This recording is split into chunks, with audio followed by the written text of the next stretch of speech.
আপনি কি এটা বলতে চাচ্ছেন পরিকল্পনাভাবে এগুলো হচ্ছে?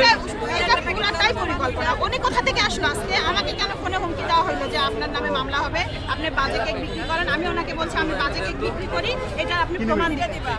ঠিক আছে, উনি মনে হয় সেই জন্যই আসছিল, ওই লোক মনে হয় সেই জন্যই আসছিল। উনি তো বক্তার লোক না। আপনাকে ফোনে হুমকি দিছিল? আমাকে ফোনে হুমকি দিছিল কালকে, গতকালকে রাত্রে, আর আজকে সরাসরি আপনার দোকানে আসছে? সরাসরি আসছে।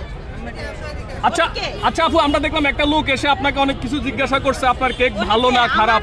আমার হচ্ছে জিনিসের মানুষ, আরো মানুষ হচ্ছে ফালতু জিনিস নিয়ে এসে বিক্রি করতেছে, তার নিতে পারে না,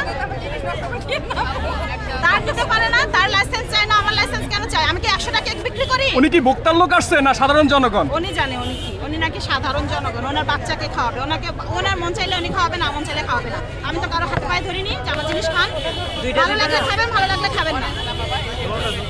আমার 2 ফোঁটা কালারে কি ক্ষতি হবে? আর যারা একদম ভেজাল নিয়ে আসে তাতে কোনো ক্ষতি হবে না?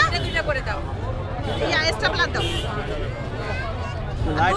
দুই ফোঁটা কালারে থাকে নাকি এখন আমার যেটা খাইতে হবে? আপা যে যাই বলুক, আপনি আপনার কাজ চালিয়ে যাবেন। আপনার ব্যবসা আপনি করেই যাবেন। এই যে দুইটা দিছি।